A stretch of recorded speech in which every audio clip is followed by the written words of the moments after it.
Zach, let me keep borrowing you if you don't mind. All right, so here's what I want to do. I want to draw your attention to what I'm going to consider as the 5 points that we're trying to control or find. Every takedown will not immediately lend itself to all 5.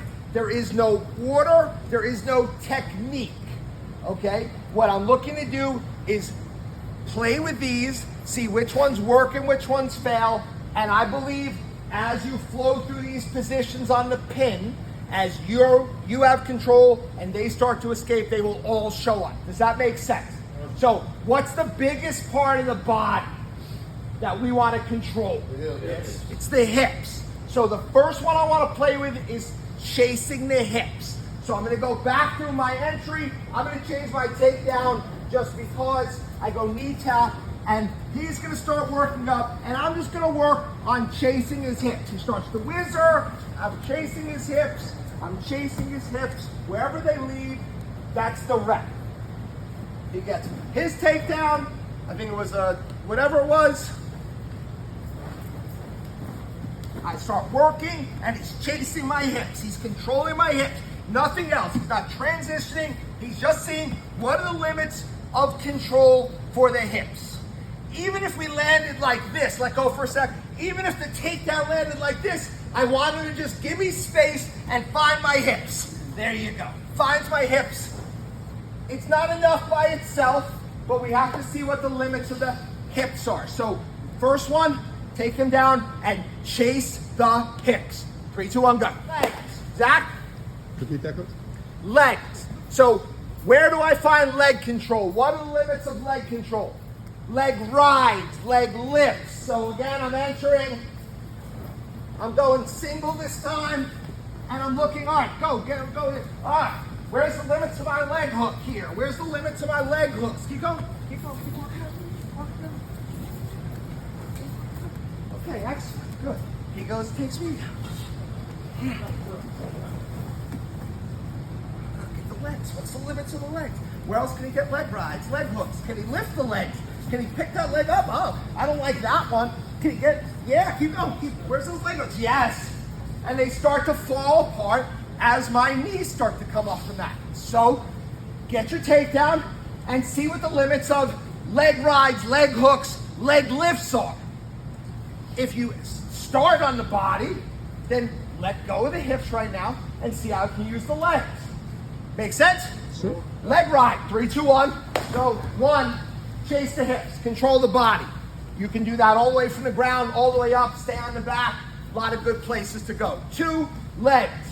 They're leg hooks, they're leg rides, they're shelving the leg. There's coming back up on the leg, taking them back down. Legs. 3, wrist rides. Okay, wrist rides. They call it the Dagestani handcuffs. That shit's been in wrestling for as long as there's been wrestling, but credit where credit's due. All right. So now he starts building up. There's my wrist ride.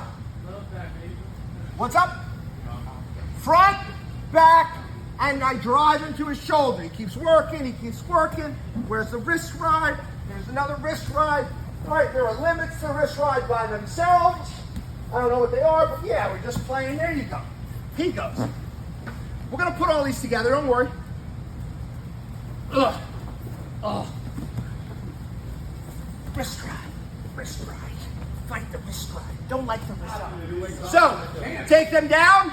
Person on bottom, you're gonna try and build height. Get on that wrist ride. 3, 2, 1, go. Flow. And we can identify some of these positions, right? We see them happen all the time. We see half guard. We see half guards. We see mounts with our legs locked. We see sit up. We see these half, these back positions. He could be up, down. It doesn't matter. The controls won't change as you flow through these. Yes? Okay. So next, we're going to look. Can we get chest to chest? Can we get a pinning pressure immediately? Can we connect that? So I'm not going to get even on Zach.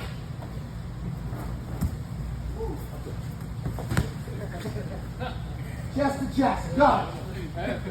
And I'm just working to stay and connect. Chest to chest, chest to back. He'll get up. Excellent. You go. Don't be a dick. Too old for that shit. He's getting chest to chest. Get off his knees. Connect. Good pressure. Now he's chest to back. He's so heavy. It's making me work really hard.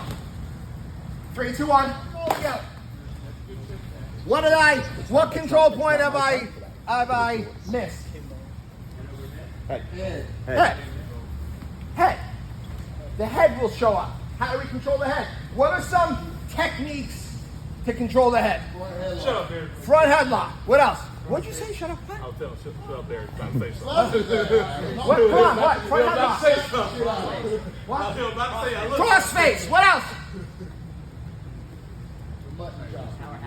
Power half, full Nelson, Mike Nelson. I don't give a shit. Head control. Get my takedown. And now we're going. Now I'm letting him move. This is head control. This is head control. Now he starts getting up. He starts turning. This is head control. I'm staying on his head. So, what are the limits to head control? He gets his takedown.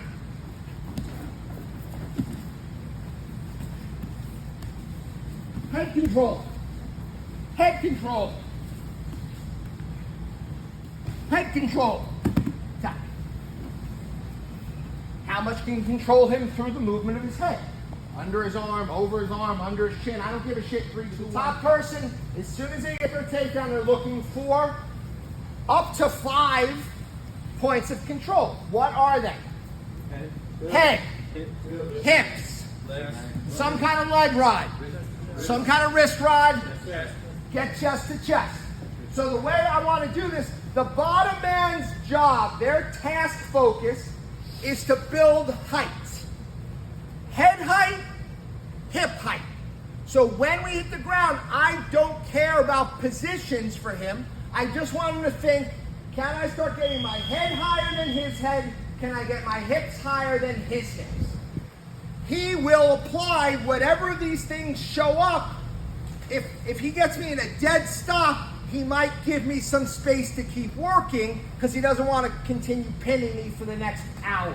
But we'll acknowledge that. I'm going to go first. So I'm going back to my entry.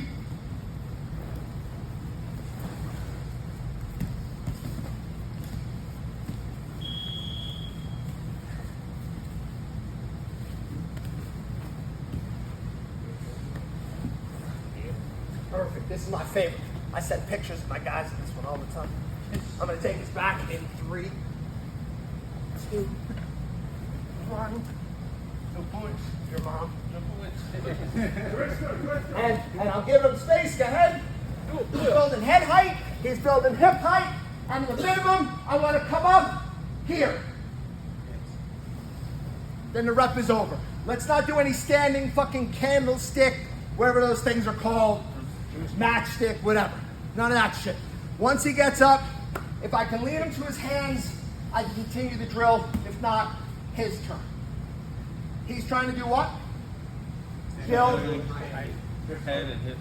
And I'm trying to chase those controls. If I can get all of them, 3, 4, maybe I can hold him there for the whole round. Maybe I could beat the shit out of him. 3, 2, 1. Questions, comments? That's what I agree. So I am more of a task-focused person. It's just the way that I learn. It's the way I like to teach. And so this can be done in a couple different ways. You can do your takedown, your first, second, your best takedowns, your jab cross takedowns, and then see what is missing from your control. Why can't you hold someone down there for 5 minutes? Look at these components and see if any of them are missing. See, as you're losing your pinning control, see how you can find these. Chasing the hips is always a good start if you're a beginner. Chasing the wrist, they're always good starts if you're a beginner. Getting up, even against the best pinners in the world, is not it's not the most difficult thing to do on the cage. But getting up and disengaging is. Because the last thing you want to do is get up and get taken right back down. And have to work back up, because eventually the pinner is going to find one of those positions that you can't just get up from. And it's usually going to be on the back or mounted or something like that. So just, even though I'm working one side, this is always reciprocal. Any questions for me? Excellent.